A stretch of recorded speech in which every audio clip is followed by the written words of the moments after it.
Hello, and welcome to the Forest Guide Technical and Functional Overview. This is a presentation by NIOC, the NG911 Interoperability Oversight Commission. Find us at ng911ioc.org. So NIOC is the governing body for some interoperability programs in NG911. NIOC consists of members nominated from a variety of stakeholder groups affected by the PCA and Forest Guide.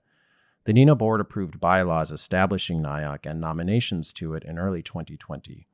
The NENA office, that's NENA, the 911 Association, provides executive function and legal entity for the commission, including administration of the contract with the PCA and Forest Guide administrators and handling finances. The administrators, that is the vendors, are required to follow the standards that are developed by NENA as a standards development organization. NIOC develops policies for the PCA and Forest Guide with input by the community, including pricing, policy development, and enforcement. Otherwise, NIOC, per the founding mandate given to it by the NENA board, is to be independent. Here is a diagram showing the different bodies that are represented on NIOC. You have a seat for public safety associations, a couple of seats for commercial entities, a variety of seats for government entities, including various kinds of 911 authorities and PSAPs. You also have the NENA Board and Development Steering Council and the NENA Core Services Committee. Those are the standards development functions under NENA. And then you have some government non-voting liaisons with the United States and Canadian national government. So now let's get into talking about the Forest Guide. So the idea with the Forest Guide is that NG911 gets lost in the forest without a Forest Guide. The Forest Guide is an enhancement to location-based routing and IETF internet standards for emergency calling, and these standards we use in NG911. It's designed to resolve queries when there is no known destination for a location. Its main use is to aid in interoperability, and I'll get into some scenarios soon. IETF envisions emergency services with a network of forest guides that provide for global interoperability. And this is really important. This is the whole point. The idea is that the network of forest guides around the entire world can allow location-based routing to be interoperable no matter where you are. Before we get into the Forest Guide, though, I'll provide an overview of LOST and PITIFLOW. LOST and PITIF are essential concepts to understanding the Forest Guide. These are created by IETF as internet standards, and I3 just incorporates them.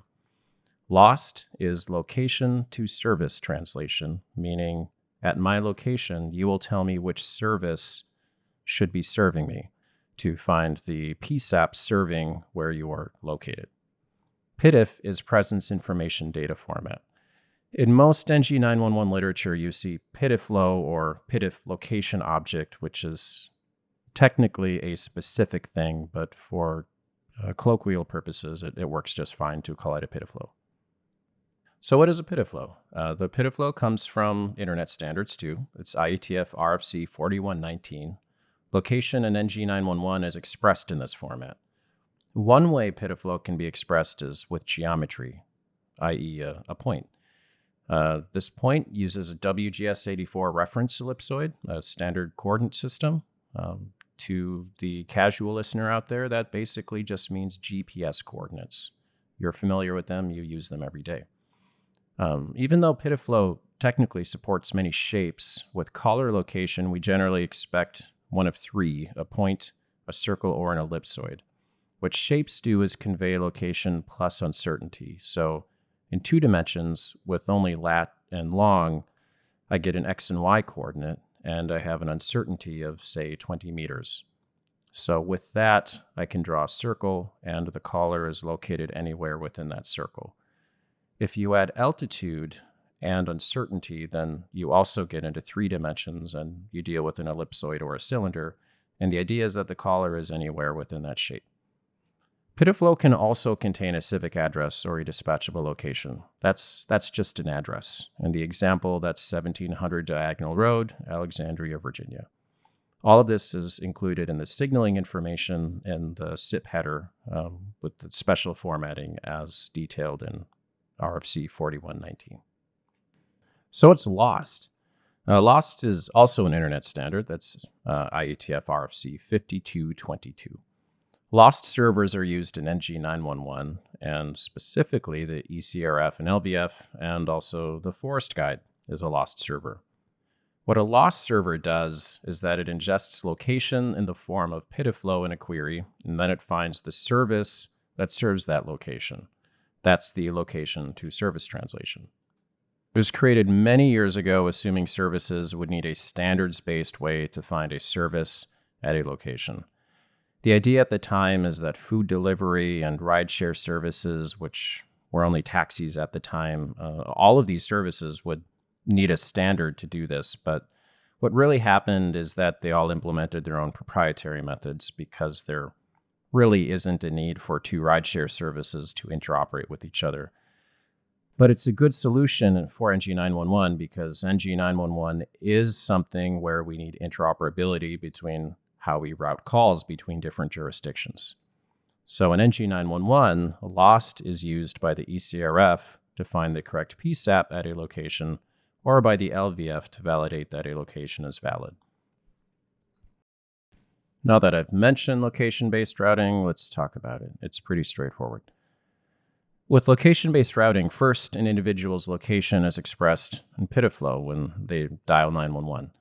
And then the LOST server ingests the location and compares it to service area boundaries, in this case, NG911 PSAPs. And then the correct PSAP receives the call. That's it. The diagram on the left shows this, color-coded. You have PSAP 1, 2, and 3, and PSAP 1 jurisdiction, PSAP 2, and 3 jurisdiction. And the ECRF simply takes any call in each one of those areas and routes it to the right PSAP. That's all it does. It's pretty straightforward, but it's extremely important. So given all of that, what does a Forest Guide do? So we know that LOST servers in NG911, called the ECRF, map caller location to the appropriate service or PSAP. The ECRF helps you find the PSAP. Sometimes an ECRF has a location that it just can't resolve and it needs some help. The common case for this is during call transfer to a distant PSAP. Your local ECRF knows about local jurisdictions, but you might have to transfer a call to a faraway state, and you're going to need help doing that because your local ECRF just doesn't have the information. The purpose of the Forest Guide is to help the ECRF that serves any location in EZUNet when a query just can't resolve. The Forest Guide is an IETF standard. What NENA i3 does is that it requires that we use one, and it puts some additional parameters around how we do it. This session and the examples assume a geodetic location, meaning coordinates, X, Y, and Z, GPS coordinates, but the Forest Guide is a LOST server, so it can also handle a civic address. For technical people in the audience, the relationship between LOST servers and Forest Guides is really similar to the global domain name system. The way that a location resolves through hierarchy works quite a lot like how DNS servers resolve URLs when you try to visit a website. So, if you're lost in the forest, get a Forest Guide.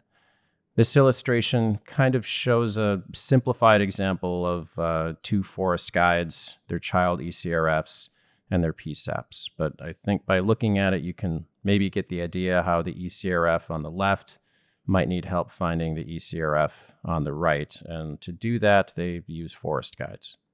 IETF 5582 organizes the global LOST routing infrastructure into trees. NENA i3 adopts this convention, organizing ECRFs and LVFs as trees. 5582 does not dictate the scope of each tree, but i3 assumes nominally that each tree is a state-level or equivalent ECRF. The tree extends into branches and leaves, being subordinate ECRFs and PSAPs. Each node represents a LOST server, or ECRF. Each node knows about itself, its children, and its parent. Each tree references a Forest Guide to help its children find other trees, and additionally, each Forest Guide helps other Forest Guides find its own children.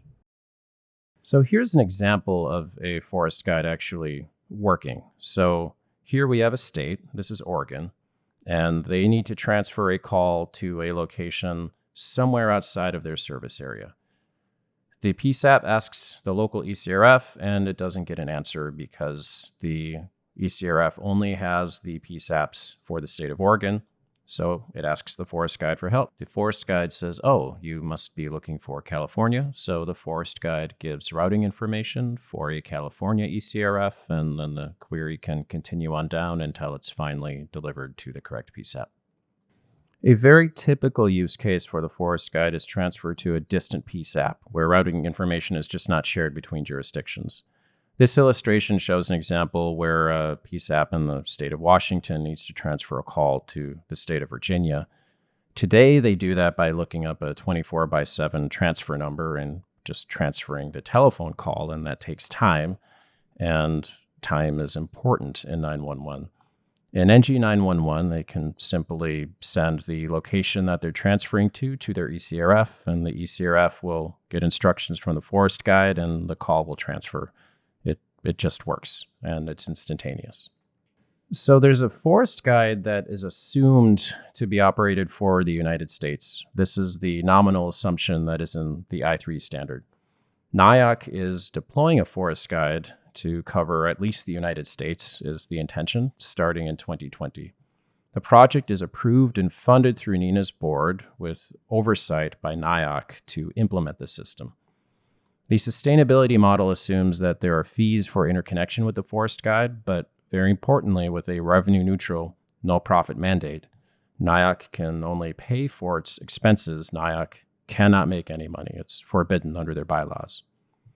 The RFP publication and vendor selection is anticipated to be concluded by the end of 2020, and the service is anticipated to be available in early 2021. Depending on when you are watching this all may have occurred in the past. This implementation assumes at least the United States, but there are no technical barriers to incorporating other regions. The USA Forest Guide will map to other forest guides as other regions like Europe, Canada, Latin America deploy forest guides also. So there's a really interesting international context with all of this. So in the examples that I had just shown you, that same mechanism works the same way across countries because these are international standards and we all implement the same stuff. The ideal design assumption is that each country or subcontinental region establishes a forest guide. And in that, the worldwide NG 911 ecosystem includes forest guides to find each tree in each forest all over the world. In NG 911, this means that any query to any lost server, the ECRF, should resolve somewhere if there is some place that query can possibly resolve. It doesn't matter if you're trying to transfer a call to somewhere in Europe or Mexico or Canada. It just works. This means that every NG 911 call originated and handled properly will find an EZNet if one exists for that location, even if it's just transferred. If the ECRF does not have an answer for a location, the forest guide should. If the forest guide doesn't have an answer, then it will ask other forest guides.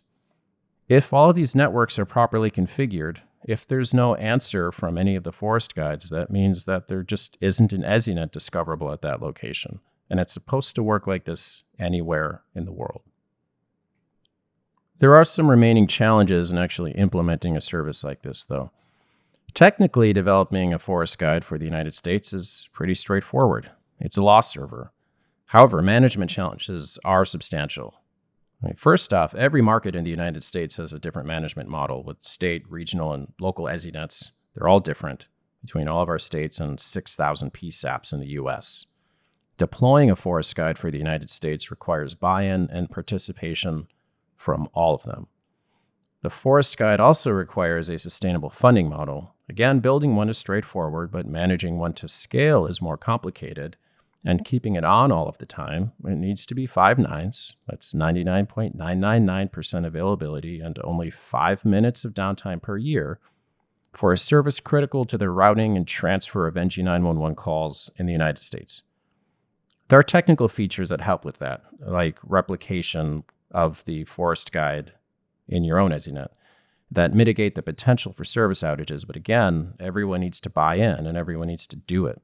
And some of you that manage GIS know that managing GIS for one state is difficult enough. The Forest Guide minimally needs information about every single one of them, as well as our territories. And though the promises of international interoperability for NG services are ideal, the practical issues of international coordination are difficult, to say the least. But with the marriage of NIOC as an independent oversight body with NENA as a nonprofit SDO with an international footprint really does provide a good position to manage some of these issues. And lastly, there's no technical limit to expanding coverage of this forest guide that's initially intended for the United States. It can cover as large of an area as you want, but that's subject to national law and regulation and treaties and governance, and these are very big topics. And for NIOC, at least, we are planning on just the United States initially. Up on the screen are some references and future reading to supplement this session. First and foremost, I direct you to NENA STA 010. That's the I3 standard for next generation 911 core services, and this is the specification that brings all of this together. Additionally, on the right-hand side are the IETF RFCs that are relevant to this session. In particular, I direct you to the RFC for Forest Guide and PITFlow and Lost, as those are the things that we've discussed here today. There's also more information available in general at our website at ng911ioc.org. So on behalf of NIOC, the NG911 Interoperability Oversight Commission, thank you for watching, and you can find us at ng911ioc.org. Thank you.